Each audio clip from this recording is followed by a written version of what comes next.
सूरदास जी महाराज अपने कुटिया में बैठ करके भजन करते थे, और जब वे पद गाते थे तो पद सुनने के लिए श्री जी बाबा का जैसे ही शयन होता था, शयन होते ही श्री जी बाबा तुरंत आ जाते थे और आकर के बाहर कुटिया के बैठ जाते और बैठ करके वहीं बैठे बैठे श्रवण करते, जो भी सूरदास जी गाते वापस लौट जाते। सावधानी से सुनना। एक दिन श्री जी बाबा ने मन में भाव रखा कि भैया आज गोसाई जी जल्दी हमको पौड़ा दें भोग लगा के। तो गोसाई जी तो कपाट बंद करके जाते थे दोपहर के, लेकिन ठाकुर जी जंगला में से कूद के भाग जाते थे, सूरदास जी की कुटिया पे जाके बैठ जाते थे। एक दिन ठाकुर जी जाने लगे तो श्री जी ने हाथ पकड़ लिया ठकुरानी ने। कहां जा रहे हो? बोले हम जा रहे हैं एक जगह पे। बोले कहां जा रहे हो, मुझे सही बताओ। बोले एक भक्त है, उसको दर्शन देने के लिए जा रहे हैं। बोले हम भी चलेंगे साथ में। अरे तुम मत चलो, तुम क्या को जाओगी? तुम जाओगी तो फिर पता नहीं उसको समझ पाओगी नहीं समझ पाओगी, क्या भाव आवे समझ थोड़ी आता है। राधा रानी बोली या तो हमें लेके चलो, नहीं तो आज हम तुम्हारी गोसाई जी से शिकायत कर देंगे कि तुम पौड़ते नहीं हो, तुम भाग जाते हो दर्शन देने के लिए। ठाकुर जी अर्चावतार में जब विराजते हैं ना तो अपने अर्चक से डरते भी हैं। मैं अपनी कथा में कभी कभी बताता हूं, हमारी बहन जी बैठी हैं, श्री राधा रमन परिकर में आपका सौभाग्य है सेवा का। तो एक बार इन्होंने एक प्रसंग सुनाया कि ठाकुर जी पोशाक नहीं पहन रहे थे। श्री राधा रमन जी पोशाक नहीं पहने, जबकि बिल्कुल सही था, नाप भी बिल्कुल लेकर के रखा था, लेकिन फिर भी कभी कहीं से ऊंची, कभी कहीं से नीची, कभी कहीं से भारी। सब गोस्वामियों ने प्रयास कर लिया, लेकिन ठाकुर जी ने पोशाक नहीं पहनी। तो आपके जो पूज्य दूसरे पिताजी ससुर जी हैं, वे सबसे बोले सुनो सब लोग बाहर जाओ, मैं थोड़ा ठाकुर जी से एकांत में बैठ के बात करूं। और वे ठाकुर जी के आगे बैठे, राधा रमन जी के आगे पोशाक रख दी। तो बोले अच्छा, तो आज आपको पोशाक धारण नहीं करनी है, क्योंकि हमें पता है नाप तो बिल्कुल ठीक है और पोशाक भी बिल्कुल अच्छी बनी है, लेकिन पता नहीं आपकी क्या इच्छा है, परेशान करने के मूड में हो। देखो हमें कोई झंझट नहीं है, आपको नहीं पहनी, बिल्कुल नहीं पहनाएंगे। बाहर दर्शनार्थी दर्शन के लिए खड़े हैं, बस 15 मिनट बचे हैं, आप पहन लो, नहीं तो मैं तो अभी कपाट खोल दूं, बिल्कुल नंग धरंग खड़ा कर दूंगा आपको। आज हरि देखे नंगम नंगा, फिर तो सब हो करेंगे आपको देख के। ये रखी पोशाक, 2 मिनट का समय दे रहे हैं, सोच लो, यदि आपको पहननी हो तो अभी मैं धरा दूंगा, नहीं तो मुझे बिल्कुल कोई संकोच नहीं होगा, तुरंत कपाट खोल दूंगा, कुछ भी धारण नहीं कराऊंगा, लंगोटी में खड़े रहोगे आज। 2 मिनट बाद प्रणाम किया, बोले आपने विचार कर लिया होगा, मैं प्रयास कर लेता हूं, यदि प्रयास में सिद्ध हो गया तो समझ जाऊंगा कि नहीं आप धारण करना चाहते, नहीं हुआ तो फिर कपाट खोल दूंगा। बोले वही पोशाक जो 2 घंटे से पहन नहीं रहे थे, डांट फटकार करके जैसे ही धारण कराई, सो ही राधा रमन जी ने पहन ली और चुपचाप धारण करके दर्शन दे दिए सबको। तो अपने अर्चक से ठाकुर जी डरते भी हैं, क्योंकि अर्चक पुष्टि मार्ग के अनुसार, मैंने कहा ना यशोदा का स्वरूप, और बालक यशोदा से डरता है। मैं भी कभी कभी गिरधर लाल जी की सेवा करता हूं तो कोई कभी कुंडल उतर जावे, कभी मोर पंख उठ के भाग जाए, कभी यहाँ की हीरा जो लगो थोड़ी पे वो भाग जाए, मिले ही ना है महाराज, ढूंढते रहो कहां गए हो। हम तो खूब डांट फटकार दे, मैं देखो पहनो तो पहनो, नहीं तो ऐसे खड़ो कर दूंगा, मुझे कोई चिंता ना है।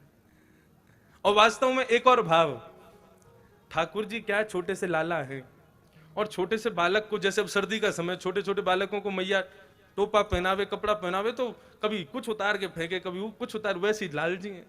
तो क्या किया करो, छोटी छोटी गैया, छोटे छोटे घोड़ा, छोटे छोटे खिलौना ठाकुर जी के आगे रख दो और तब श्रृंगार शुरू करो। क्या बोले अब लाला तू खेलवे में व्यस्त है कि अब तेरा श्रृंगार करेंगे। जैसे ही ठाकुर जी खेलने में व्यस्त हो जाए, श्रृंगार धराओ, तुरंत धारण कर लेंगे। ये भाव है केवल कि उनको व्यस्त कर दो किसी कार्य में, वो व्यस्त होते ही फिर आपका श्रृंगार स्वीकार हो गया। क्योंकि बालक किसी कार्य में व्यस्त हो, उसको फिर कुछ भी पहना दो, उसको भान नहीं रहता। वैसे ही ठाकुर जी ने। तो लाडली जी बोली या तो मुझे संग ले चलो, नहीं तो आज गोसाई जी से शिकायत कर दूंगी। लाल जी बोले गोसाई जी से मत कहना, तो बोले लेके चलो संग। अब तो श्रीनाथ जी, लाडली जी श्री राधा रानी को लेकर के श्री सूरदास जी के यहां जा रहे हैं आसावरी। सूरदास जी की कुटिया में जाकर के दोनों प्रिया प्रियतम अविराजित हुए हैं और दोनों इतने भाव से सूरदास जी के पद को श्रवण कर रहे हैं, लेकिन सूरदास जी को नहीं पता कि ठाकुर जी मेरे सामने बैठे हैं। पद का गान करते करते करते करते करते दोनों प्रिया प्रियतम ऐसे भावावेश में आ गए कि भूल गए कि हमें वापस दर्शन देने जाना है।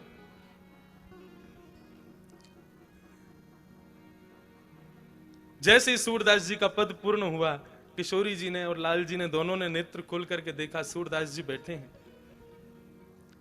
किसी कार्य के लिए उठने लगे, कहीं जाने लगे, तो दोनों उनके पीछे पीछे चलने लगे। देखें तो सही कहां जाते हैं, क्या करते हैं। अब सूरदास जी अपनी लठिया से चल करके ऐसे आगे रास्ता देखते हुए लठिया से अनुभव करते हुए चल रहे थे और पीछे दोनों श्रीनाथ जी और श्री किशोरी जी दोनों चल रहे हैं। तभी आगे एक बड़ा गहरा गड्ढा था। ठाकुर जी को भी अनुभव नहीं हो पाया, पता नहीं चल पाया। जैसे श्रीनाथ जी ने लठिया, वो सूरदास जी लठिया से चल रहे थे, उनको भी पता नहीं चल पाया और चलते चलते श्री सूरदास जी उस गड्ढे में गिर पड़े।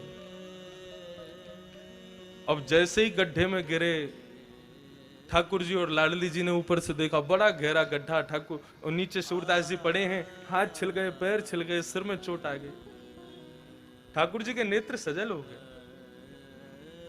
किशोरी जी, हम यह अवस्था में इनको छोड़ के ना जाएंगे, चलो इनकी नेक मदद कर दें, इनको नेक ऊपर उठा लें। बोलो क्या बात कर रहे हो, बाबा पहचान जाएगा हमको, और पहचान गए हो ना तो जो भाव है ना या कि वो सब खत्म हो जाएंगे। ठाकुर जी वास्तव में मिलते क्यों नहीं है, ताकि आपका भाव दिनों दिन बढ़ता रहे, क्योंकि सामिप्य में दोष आ जाता है। आप किसी को दूर से देखो बहुत प्यारा लगेगा, लेकिन उसके संग आप 10-5 दिन रह लोगे ना तो उसमें आपको दोष दिखने लग जाएंगे। तो ठाकुर जी भाव रखते हैं कहीं मेरे दोष, ठाकुर जी में कोई दोष नहीं होता, दोष हम में होता है। कहीं हमें कोई दोष ना आ जाए, हमारी भक्ति में दोष ना आ जाए, इसलिए ठाकुर जी दूर ही रहते हैं।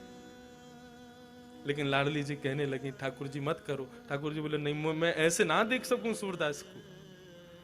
तुरंत ठाकुर जी ने अपनी काली कमली उतारी और नीचे गड्ढे में डाल दी और किशोरी जी से कही आप मेरी कमर पकड़ लो, मैंने काली कमली पकड़ ली है, अब सूरदास जी या को पकड़ के ऊपर आ जाएंगे। सूरदास जी अपनी लठिया खोज रहे हैं कहां गई, तभी ऊपर से ठाकुर जी बोले बाबा। और जैसे ही बाबा शब्द सुना है, सूरदास जी ने रोम रोम नृत्य करने लगा, जितनी पीड़ा थी सब दूर हो गई, नेत्रों में मानो आंसू छलक पड़े हों। बोले ये स्वर तो मेरे श्रीनाथ बाबा का ही हो सकता है। हाँ भाई कौन है भैया? बोले भैया बाबा हम यहीं ब्रजवासी हैं, गैया चरावे जामे, आपको पड़ो भयो देखो तो सोची ने आपकी मदद कर दें। हाँ भैया बड़ो भलो करेगो ठाकुर तेरो, भैया कैसे आऊं ऊपर? बोले मैंने अपना पटका डाल दिया नीचे, आप आकू पकड़ के ऊपर आ जाओ।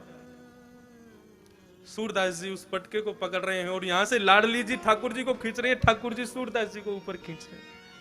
क्या स्वरूप है वे। सूरदास जी के मन में भाव आ गया, जैसे ही पटका पकड़ा उसकी सुगंधी को जब अपनी नासिका से ग्रहण किया, बिल्कुल दृढ़ निश्चित हो गए कि ये तो ठाकुर जी हैं और कोई नहीं हो सकता। जैसे ही गड्ढे से ऊपर निकल करके सूरदास जी आए, जानबूझ करके ऐसा भाव दिखाया कि मानो झटके से गिर पड़े हों, और गिरे तो कहां गिरे, श्री लाडली जी के चरणों में जाकर के गिर गए। और गिरते ही बड़ी चतुराई से श्री किशोरी जी के एक पांव की पाजेब को सूरदास जी ने पकड़ करके खींच के अपनी जेठ में भर लिया और भर करके ठाकुर जी खड़े हो गए, किशोरी जी खड़ी हो गई, सूरदास जी भी व्यवस्थित हो गए। ठीक है बाबा अब तुम बाहर आ गए हो, अब पीछे को मत जाइए गड्ढा, तुम यहां चले जाओ। और ठाकुर जी ने किशोरी जी को आता जल्दी चलो, गोसाई जी दर्शन खोल देंगे, नहीं मिले तो बहुत डांट पड़ेगी। अब किशोरी जी जैसे ही चली तो चलते ही एक पांव की तो छम आवे आवाज, दूसरे पांव की आवाज ही नहीं। किशोरी जी ने नीचे देखी, बोले हमारी पाजेब कहां है? अब तो ढूंढने लगे तो दूर ही दिख गई, बोले पाजेब हाथ में लटक रही है सूरदास जी के। किशोरी जी बोली मेरी पाजेब रह गई है।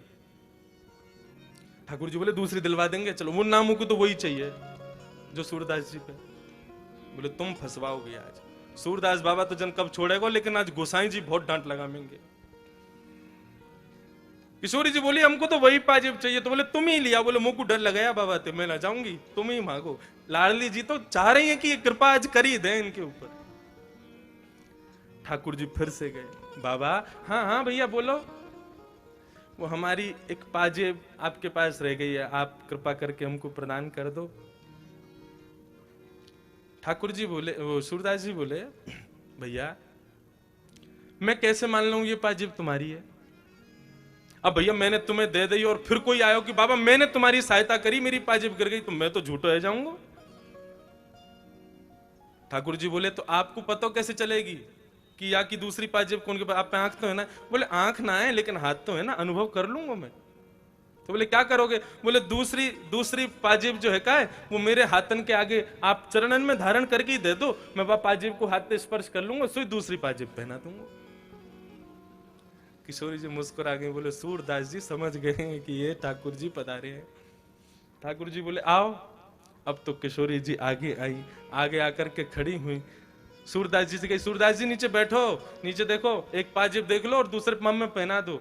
जैसे ही पाजेब देखी तो समझ गई, बोले हाँ भैया तुम्हारी है।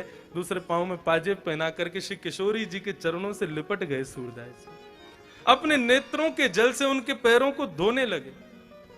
बोले कृपा करो प्रभु, मैं पहचान गया हूं आप पधारे हो मुझ पे कृपा करने। किशोरी जी ने सूरदास जी को उठाया और ठाकुर जी, किशोरी और सूरदास जी तीनों ने तीनों को आलिंगन किया। और आलिंगन करके ठाकुर जी और किशोरी जी ने अपने हस्त कमल से जैसे ही सूरदास जी के नेत्रों पे हाथ फेरे, बोले बाबा आंख खोलो। बोले मैं देख ना सकूं? बोले खोलो तो सही। जैसे ही नेत्र खोले तो श्रीनाथ जी राधा रानी के संग में सामने खड़े हुए हैं। बोला भक्त वत्सल भगवान की जय। ठाकुर जी का दर्शन श्री सूरदास जी महाराज अपने नेत्रों से कर रहे हैं। और इसी भाव को हमारे ब्रज में श्री राधा वल्लभ लाल जी को प्रकट किया श्री हित हरिवंश महाप्रभु ने। और श्री हित हरिवंश महाप्रभु इसी भाव को अपनी वाणी में गा रहे हैं। बहुत सुंदर भाव है। मेरी नव दुल्हे ब्रजराज सांवरो, दुल्हन राधा गोरी, बसो मोरे नैनन में यह जोड़ी।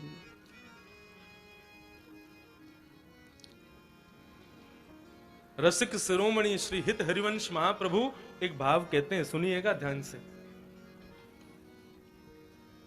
गोपियां जब वेणु गीत गाती हैं तो वेणु गीत में एक भाव कहती हैं, अक्षणवताम फलमिदम न परम विदाम।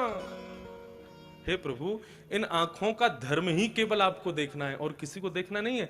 उसी भाव पर हित हरिवंश महाप्रभु क्या कहते हैं, जिन्होंने श्री राधा वल्लभ लाल जी को प्रकट किया, वे कहते हैं ठाकुर जी देखा तो एक आंख से भी जा सकता है, आपने हमको दो आंख क्यों दी? क्योंकि आप श्री किशोरी जी और ठाकुर जी दो रूप में विराज रहे हो, ताकि इन दोनों नेत्रों में आप बैठ सको, इसलिए आपने हमको दो ज्योति दी, दो नेत्र दिए। नहीं तो देखा तो एक आंख से भी जा सकता है, आपने दो नेत्र इसीलिए दिए ताकि आप युगल जोड़ी के साथ में हमारे नेत्रों में विराजो। ब्रज के शिरोमणि बंधु, वैसे वास्तव में बुरा नहीं मानिएगा, लेकिन वास्तव में जितने भी रसिक हुए ना ठाकुर जी के पदावलियों से ठाकुर जी को मोहित करने वाले हुए, सब ब्रज में ही है। सबका प्रादुर्भाव ब्रज में ही हुआ है। ठाकुर जी ने सूरदास जी पर बड़ी कृपा की और कृपा करके उसी भाव से ठाकुर जी पधारे। सबका अंगीकार करते हैं, सबको स्वीकार करते हैं ठाकुर जी। तो मैं किस बात पर यह भाव कह रहा था कि साधन की आवश्यकता ठाकुर जी की प्राप्ति के लिए हो तो वही साधन आपको भक्त बनाता है, लेकिन साधन की भी आवश्यकता जब छूट जाती है तो आप भक्त से उठकर के प्रपन्न बन जाते हैं। हम भक्त तो बन चुके हैं, हमारी कथा में रुचि, हमारी दर्शन में रुचि, हमारी तीर्थ यात्रा में रुचि, हमारी संत दर्शन में रुचि तो है, लेकिन हम प्रपन्न, अब भक्त तो बन गए लेकिन प्रपन्न कैसे बने? बोले प्रपन्न का यही भाव है कि अब जितनी भी साधनों से आपने ठाकुर जी की भक्ति की है ना, अब उन साधनों के बिना करके प्रयास करो। उन साधनों को अब धीरे धीरे उन साधनों की अभिच्छा मत करो, उनकी इच्छा के बगैर अब ठाकुर जी की प्राप्ति करने का प्रयास करो। मेरी बात समझ रहे हैं ना आप लोग? माफ कीजिएगा, लेकिन साधन जीवन पर्यंत यदि भगवत प्राप्ति के लिए हमारे साथ लगा रहेगा तो हमने कथा नहीं सुनी, हमने संत दर्शन नहीं किए, हमने हम पर वास्तव में कृपा नहीं की ठाकुर जी ने। पूज्य पिताजी महाराज तो बड़े भाव से कहते हैं कि साधन छूटना ही भक्ति है। साधन किस लिए आया? ताकि हम भक्त बन जाएं। अब साधन करते करते करते करते उस साधन से निवृत्त हो जाना, बिना उस साधन के भगवत स्मरण बन जाना, यही हमारी प्रपन्नता है। इसलिए भक्त बन गए। अब भक्ति पथ का अगला स्टेप क्या है? अगला अब हमको क्या करना है? बोले अब हमको प्रपन्न बनना है। श्री सूरदास जी महाराज वास्तव में अष्ट सखाओं में सबसे बड़ी प्रपन्नता की उपाधि यदि किसी को दी जाए तो वो श्री सूरदास जी। गोसाई बालक परीक्षण के रूप में नहीं, लेकिन हां उनकी प्रपन्नता संसार को पता चले, उस भाव से सूरदास जी को सामने बिठाते थे और कहते थे हम कपाट खोल रहे हैं ठाकुर जी के। 24 ही बज गए आज तो। क्या कह रहा था मैं? हाँ, कपाट खोले। तो गुसाई बालक परीक्षार्थ भाव से नहीं, ताकि जितने दर्शनार्थी हैं उनको पता चले कि प्रपन्नता किसे कहते हैं, पूर्ण रूपेण शरणागति किसको कहते हैं, उस भाव से सूरदास जी से कहते थे सूरदास जी हम कपाट खोल रहे हैं, आप ठाकुर जी के स्वरूप को वर्णन कियो। और जैसे ही कपाट खुलते, जैसा ठाकुर जी का स्वरूप होता बिना नेत्रों के देखे सूरदास जी वैसा ही भाव गाते थे।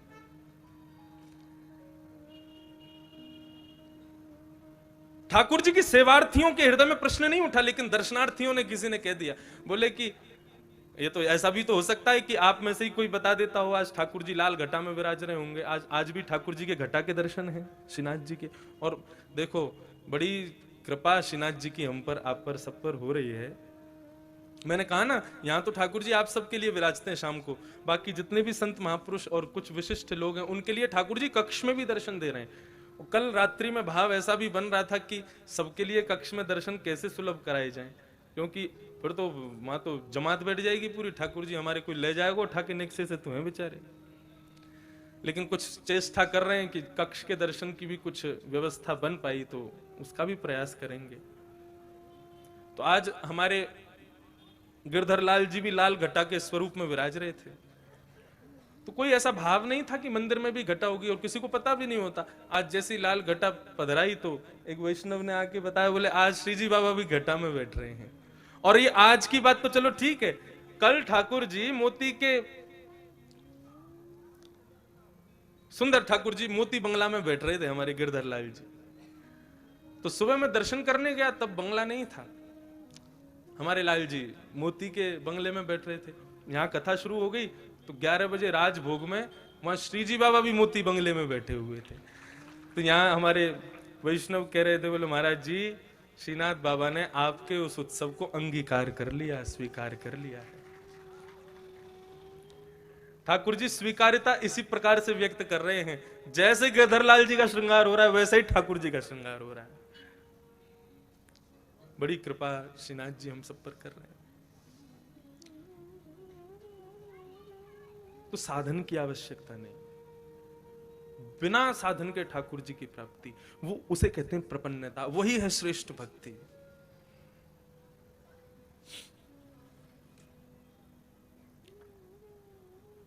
तो परम सत्य क्या है? परम सत्य भगवान का नाम है। नेत्र रूपी साधन की आवश्यकता पड़ती है तब सत्य के दर्शन होते हैं, लेकिन मन में जब ठाकुर जी का नाम स्मरण होता है तो परम सत्य का दर्शन हृदय में ही हो जाता है। ठाकुर जी का नाम परम सत्य है। ऐसे परम सत्य को हम बारंबार प्रणाम करते हैं। श्रीमद् भागवत जी का जो प्रथम स्कंद का द्वितीय श्लोक है, वहां पर अधिकारी श्रोता, अधिकारी वक्ता सबके भाव बताए गए। क्या कह रहे हैं? भाव से सुनिएगा कि धर्म प्रोजित कई तमोत्र परमो निर्मत्सराणां सतां वैद्यं वास्तवमत्र वस्तु शिवदं तापत्रयोन्मूलनम्।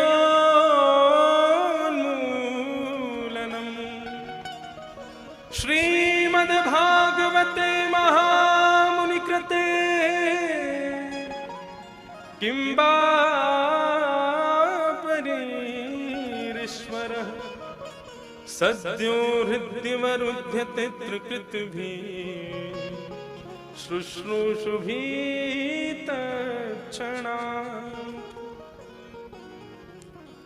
भागवत जी के द्वितीय श्लोक में क्या भाव बता रहे हैं?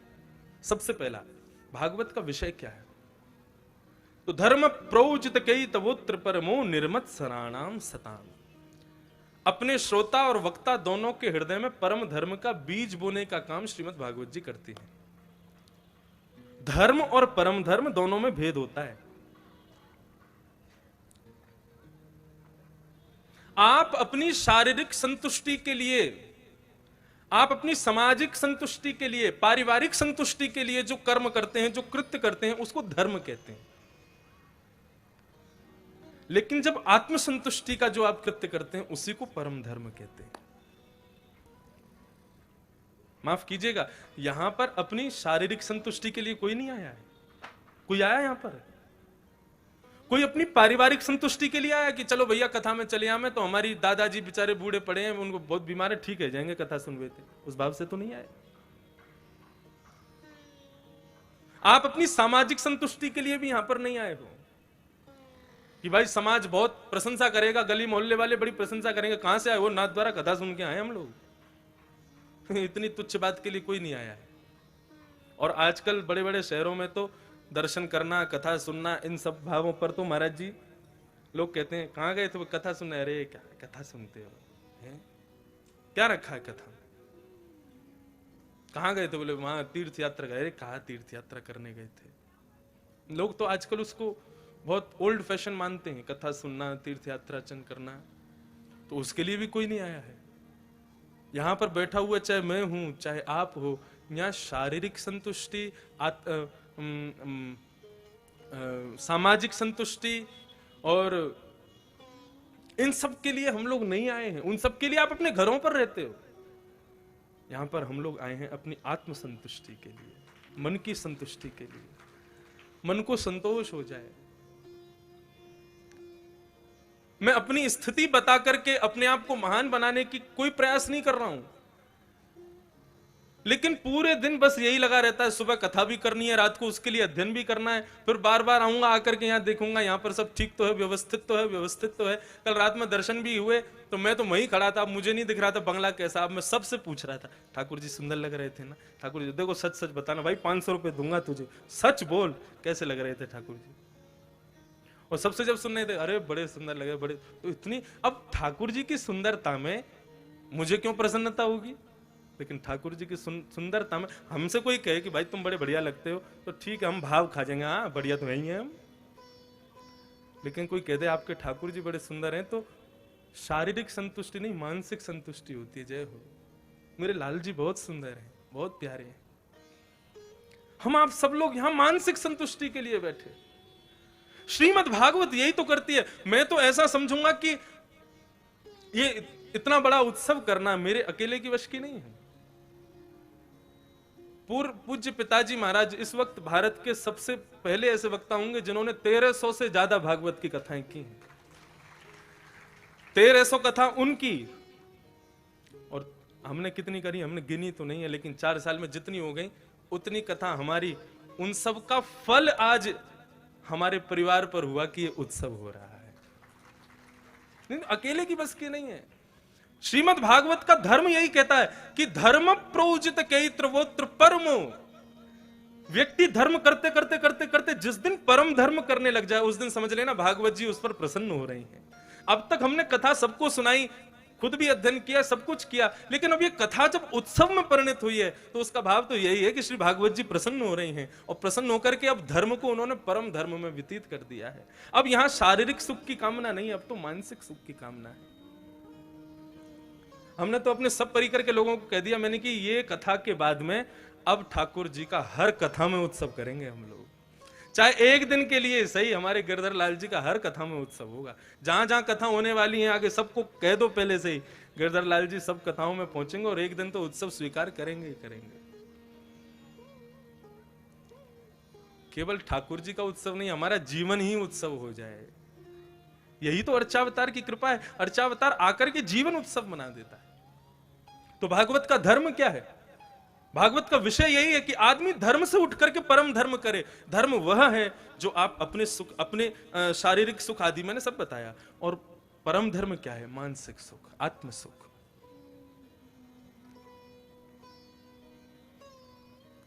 श्रीमद् भागवत जी परम धर्म प्रदान करती हैं, ये उनका विषय है। भागवत का अधिकारी कौन है? कौन कह सकता है और कौन सुन सकता है? निर्मत्सराणाम सताम, जिसके भीतर रत्ती भर भी दूसरे के प्रति ईर्ष्या का भाव नहीं है, ऐसा व्यक्ति ही कथा सुनने का अधिकारी और ऐसा व्यक्ति ही कथा कहने का अधिकारी बन सकता है।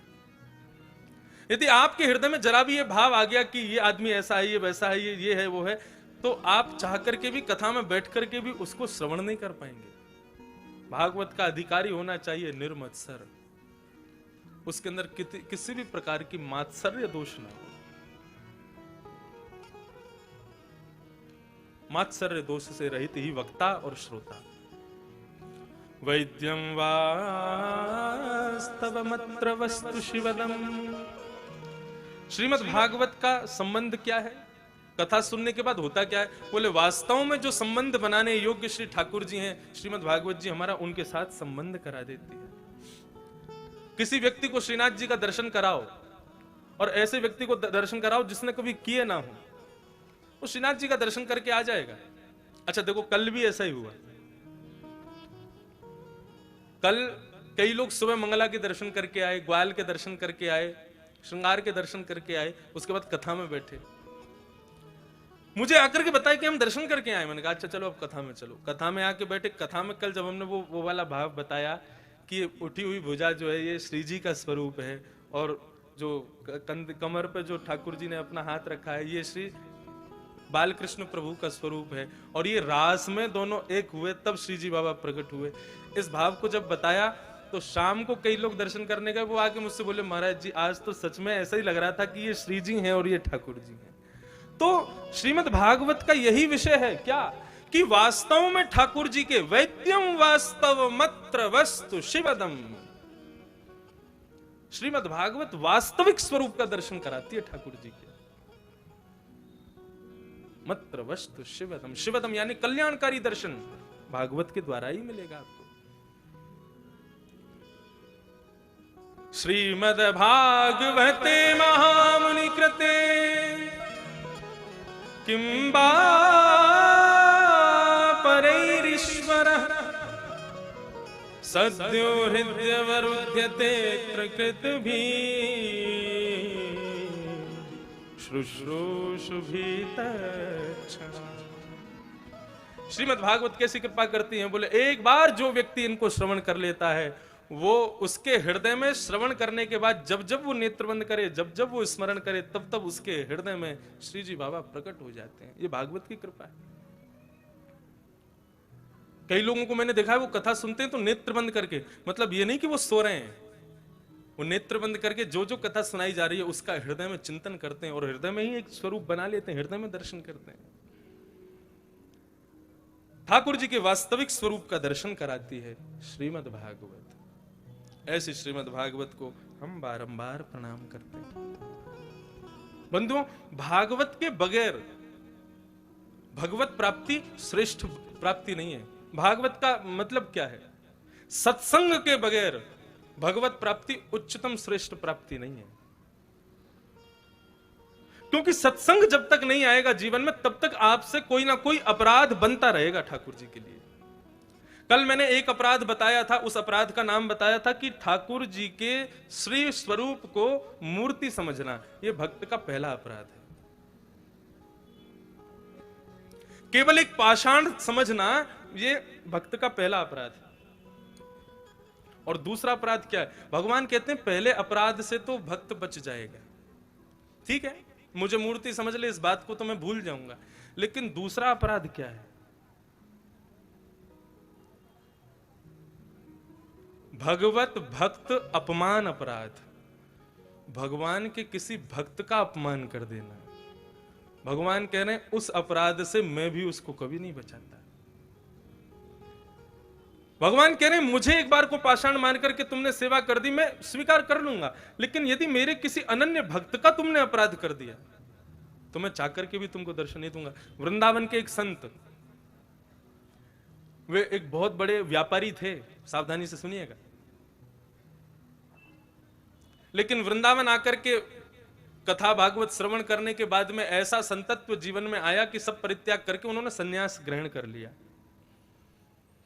एक महात्मा जी से दीक्षा ले ली। महात्मा ने उनको सुंदर गुरु मंत्र प्रदान किया और कहा कि इस मंत्र की निष्ठा मान करके, इस मंत्र को ही योगेश्वर कृष्ण का स्वरूप मान करके इस पर पूर्ण विश्वास के साथ इसका जप करो।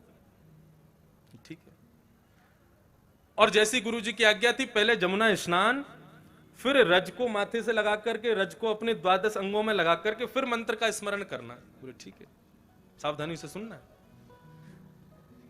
संत गए, पहले तो यमुना में डुबकी लगाई, डुबकी लगा करके ब्रज रज को अपने पूरे तन पर लगा करके और गुरु मंत्र का, गुरु तारक मंत्र का जैसे ही स्मरण करने लगे तो एक बार में ही, एक मंत्र का जाप करते ही, नेत्र बंद करते ही उनको श्री लाडली जी और श्री ठाकुर जी का दर्शन होने लगा। एक बार नहीं हुआ है। हमारे गुरुदेव, हम जिस परंपरा से हैं, जिस प्रकार पुष्टि मार्ग के मुख्य प्रणेता श्री वल्लभाचार्य जी हैं, ऐसे हमारे श्री संप्रदाय के मुख्य जो आचार्य हैं वे हैं अनंत श्री विभूषित भाष्यकार स्वामी श्री रामानुज भगवान शेषावतार।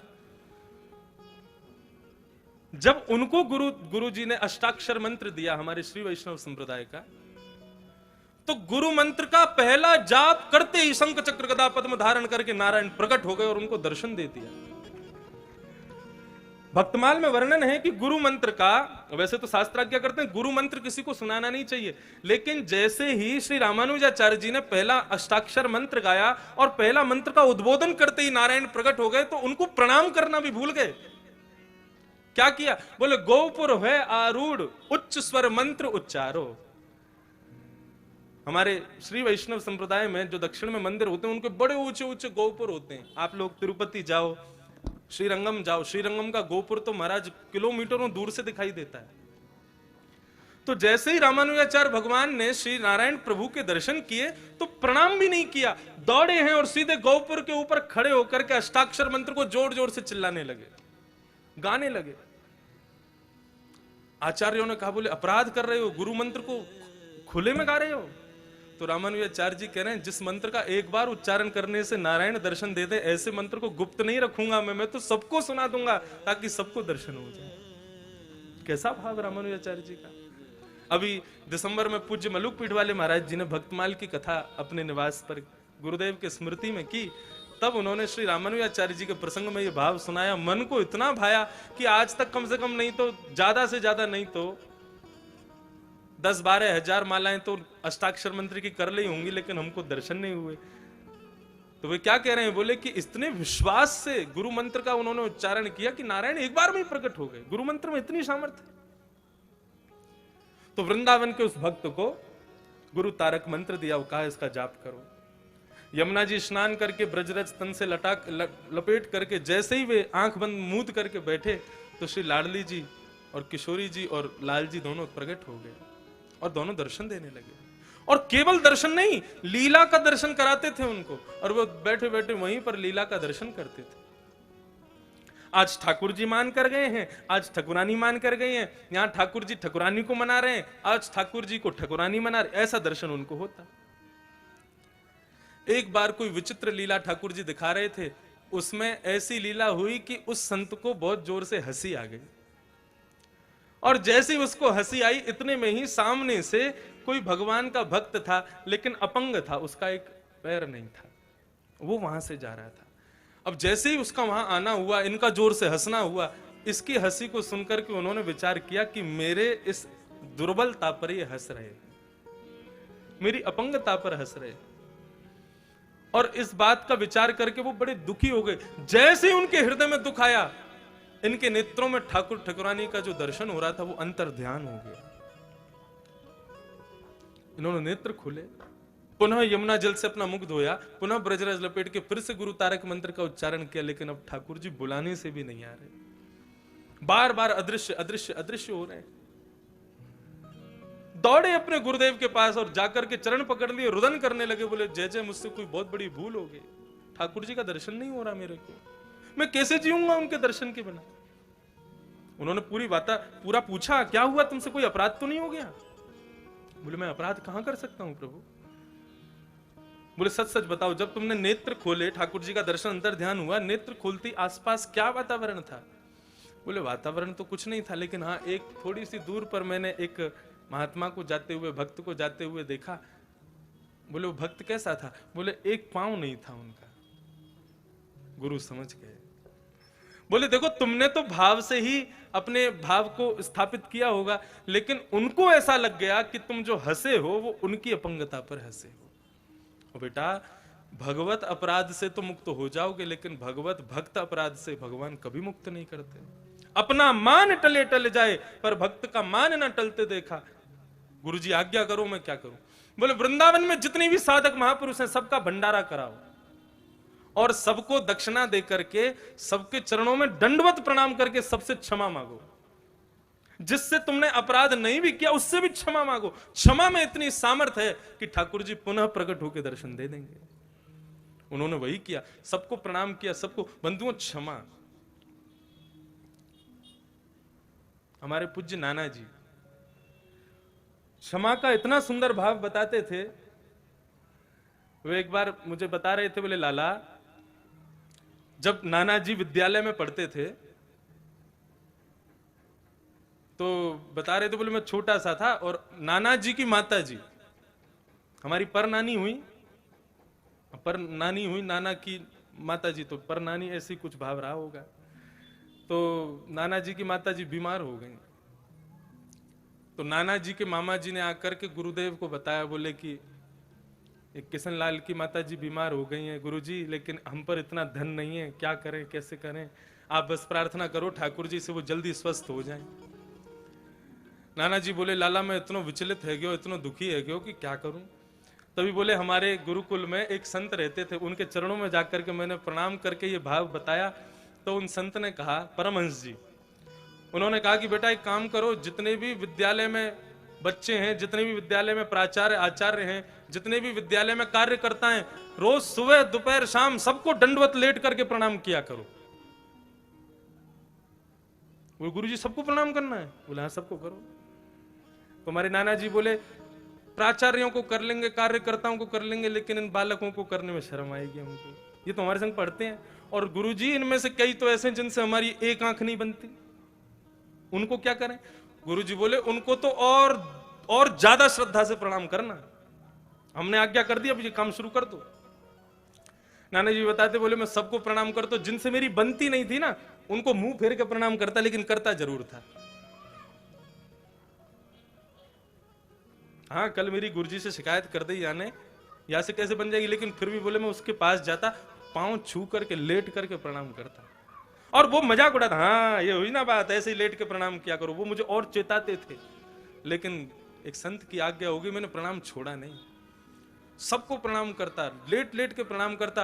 बोले लाला एक दिन 2 दिन 3 दिन बीत गए, चौथे दिन से जो मुझसे ईर्ष्या करते थे ना, उनके हृदय में भी ऐसी दया आ गई कि जब मैं प्रणाम करता तो वो भी हाथ उठा, अरे भैया बस अब तो, क्योंकि सुबह भी करते, शाम को भी करते, दोपहर में भी करते, रात में सोने से पहले भी करते। बोले पूरा विद्यालय इतने करुणा भाव से मुझको देखने लगा, सब इतने प्रेम से भाव से सब कृपा करने लगे।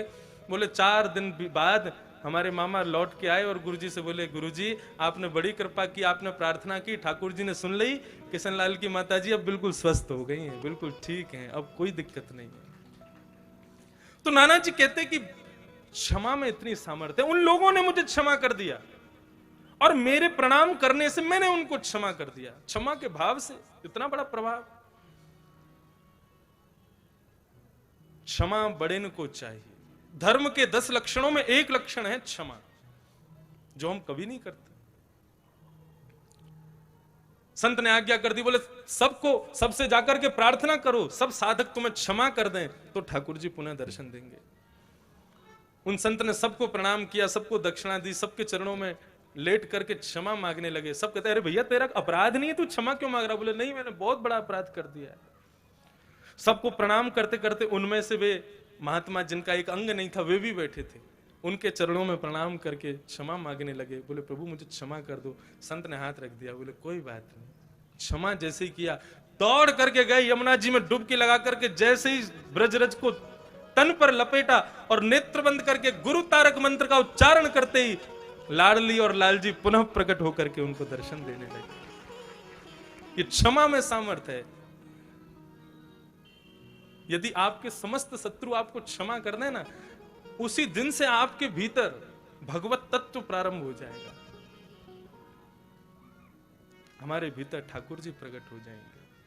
और उसके लिए करें क्या? श्रीमद् भागवत बार बार कहती है, सब में भगवान को देखो।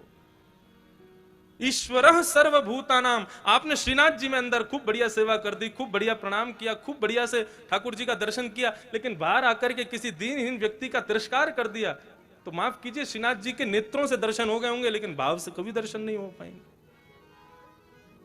सब में श्रीनाथ जी को देखो, सब में। कम से कम और दिन नहीं तो आज से लेकर के 17 तारीख तक, जब तक ये उत्सव चल रहा है, तब तक के लिए कर लो। अपनी दृष्टि को शिकारी नहीं पुजारी बना दो, और जो सामने देखे सबको श्रीनाथ जी मान करके सबकी नेत्रों से आरती उतार लो।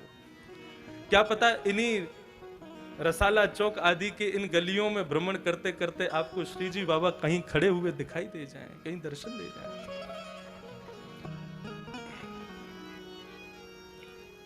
सांवरिया मन भाया,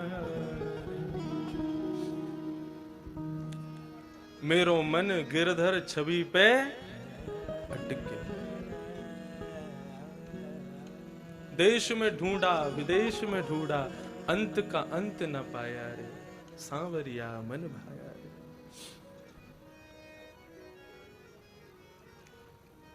कृष्णदास किए प्राण न्योछावर, यह जग यह तन जग सिर पटक्यो, मेरो मन गिरधर छवि पे अटक्यो। कृष्णदास जी सोच रहे हैं प्रभु आपको क्या दूं मैं, कुछ देने के लिए है ही नहीं।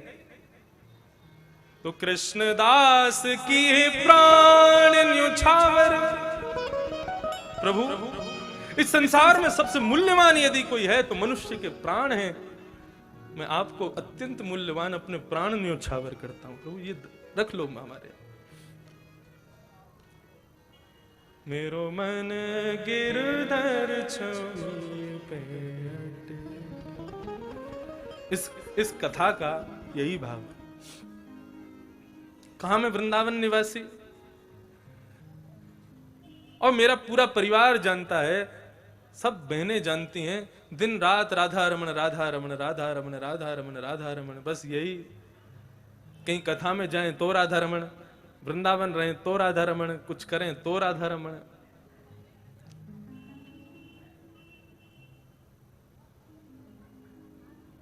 लेकिन मैंने कल रात्रि भी कहा, मेरे पूज्य नाना जी की आज्ञा से मैंने वो पद चतुर्भुज दास जी का, श्री गोवर्धन वासी सांवरे तुम बिन रयो न जाए, उसको गाया। उसमें भी भाव यही था कि मैं श्री राधा रमण जी के लिए ही गा रहा हूं। ये मेरी मूर्खता थी कि मैं राधा रमण जी और श्रीनाथ जी में भेद मान बैठा, उसी स्वरूप का उपासक बना बैठा। लेकिन उस पद के गायन के बाद में श्रीनाथ जी दर्शन करने के लिए आया, और यहां दर्शन करने के बाद में जब श्रीनाथ जी को देखा तो मानो ऐसा लगा कि श्री राधारमण जी जो इस भांति से त्रिभंग लली बन के खड़े हैं, वे मानो ऐसा लगा उनको देख करके कि बेचारे थक गए ऐसे खड़े खड़े, तो वही श्री राधारमण जी ऐसे खड़े हो गए हैं। राधारमण जी का ही दर्शन श्रीनाथ जी में हुआ, और उसी दिन मैंने पहली बार वो पद सुना, मेरो मन गिरधर छवि पे अटक्यो। वही त्रिभंग लली स्वरूप जब गिरधर छवि धारण करके बैठी है, मन बस गया। भगवान करे आप सबके भी मन अटक जाएं उन्हीं में, कोई के छूटे ही ना, छूटे ते छुटाए नहीं छूटे। ऐसी भगवान आप सब पे भी कृपा करें, हम पे भी और कृपा करें, हमारा और मन लग जाए ठाकुर जी में। तो इस भांति श्रीमद् भागवत के द्वितीय श्लोक के माध्यम से हमने धर्म, अधिकारी, संबंध और प्रयोजन, 4 चीजों को समझा। श्रीमद् भागवत का परम धर्म ही विषय है, निर्मत्सरता ही अधिकारी है। भगवत दर्शन, भगवत शरणागति ही भागवत का प्रयोजन है। इस भाव को सदैव आप स्मरण रखें। मैं अपनी कथाओं में एक बात कहा करता हूं, सावधानी से सुनना। श्रीमद् भागवत पुण्य प्रदायक ग्रंथ नहीं है, इच्छा मनोकामना पूर्ति करने का भी ग्रंथ नहीं है।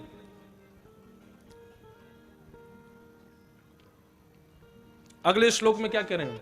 निगम कल्प तरोर गलितम फलम सुखमुखामृत द्रव संयुतम पिबत भागवतम रसमालयम मुहुरहो रसिका भुवि भावुका।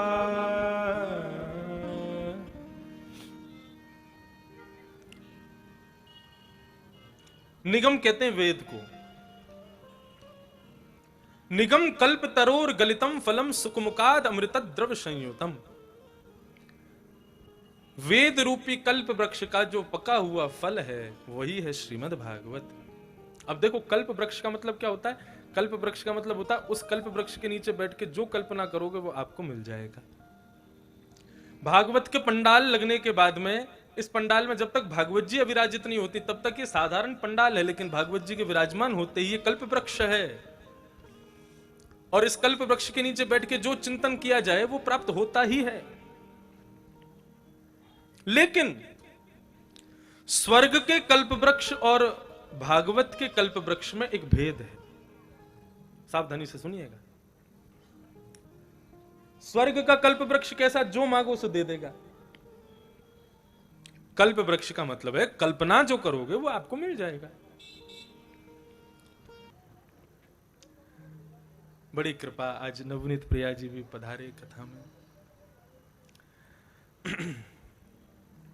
तो निगम कल्प, तो मैं बोल रहा था कि कल्प वृक्ष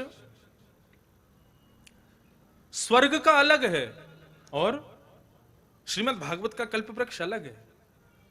स्वर्ग के कल्प वृक्ष का भाव क्या है? उसके नीचे जो कल्पना करोगे वो आपको मिल जाएगा।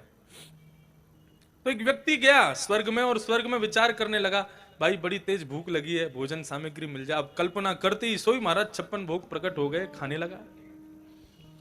अब इतना सारा भोग प्रकट हो गया, अब उसको बेचारे को लेने के लिए उठ के जाना पड़ता था। वो मन में विचार करे, परोसने वाले होते तो कितना आनंद आता। अब कल्पना करते परोसने वाले प्रकट हो गए, उसको देना शुरू कर दिया। ले भैया ले, मोहन थार ले, रबड़ी ले, मेवा बाटी सब ले, सब पाने लगा।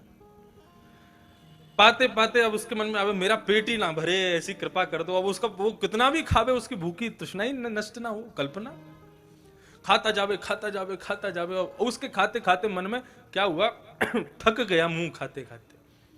तो भाव आया, भाई मैं इतना खा गया हूं, स्वर्ग के आधे भंडार तो खत्म कर दिए होंगे मैंने। कहीं ये स्वर्ग के देवता, इनको पता चल गई कि इतना सारा प्रसाद खा गया है ये, तो कहीं गुस्सा होकर मेरी पिटाई तो नहीं कर देंगे। अब जैसे ही उसने सोचा मेरी पिटाई तो नहीं हो जाएगी, इतने में ही देवता डंडा लेके प्रकट हो गए और दाएं दाएं मारना शुरू कर दिया उसको। ये है स्वर्ग का कल्प वृक्ष। जाना चाहते हो ऐसे कल्प वृक्ष के नीचे? मनुष्य की मानसिक स्थिति ऐसी होती है कि वो कभी भी कुछ भी विचार करने लग जाता है। ये आप सब अनुभव करते हैं। कई बार जो हम सोच भी नहीं सकते, जो हमारे मानसिक स्थिति में भी कभी वो बात नहीं आती है, कई बार हमारा ये दूषित मन ऐसी स्थितियों को भी विचार कर लेता है। तो कल्प वृक्ष से तो हम दूर ही बढ़िया हैं। भगवान ने बड़ी कृपा कर दी, कल्प वृक्ष पृथ्वी पर नहीं लगाया, तो नहीं तो आदमी क्या क्या सोचे और सब पूरा होगा उसका। लेकिन भगवान ने मनुष्यों को पीछे नहीं छोड़ा, अपना भागवत रूपी कल्प वृक्ष दे दिया। और इस कल्प वृक्ष का एक भाव रखा। क्या भाव रखा? बोले ये कल्प वृक्ष सारी मनोकामना पूरी नहीं करेगा, जो मनोकामना आपकी सिद्धि के लिए हो, आपके लिए उचित हो, ऐसी मनोकामना पूरी करेगा। उसके लिए ये भागवत कल्प वृक्ष है। यहां बैठकर के श्री जी बाबा को मांगने की मनोकामना होगी तो पूरी हो जाएगी। यहां बैठकर के अपनी सामाजिक और मानसिक स्थिति को शुद्ध करने की एवं अपनी परिस्थितियों को सुधारने की इच्छा होगी, हमारा घर ऐसा हो जाए, ये हो जाए, वो हो जाए, तो भाई पहले ही कह दे रहा हूं मैं आपसे, कहीं बाद में मुझसे कहो नहीं, ये इच्छाएं कभी भी भागवत पूरी नहीं करती है। श्रीमद् भागवत पुण्य और भक्ति दोनों में भेद होता है, सावधानी से सुनिए। पुण्य और भक्ति दोनों में जमीन आसमान का अंतर है। श्रीमद् भागवत हम पुण्य करने के लिए नहीं करते हैं, भक्ति प्राप्त हो उसके लिए भागवत की कथा है। और पुण्य की इच्छा रखना भी नहीं कभी भागवत के माध्यम से।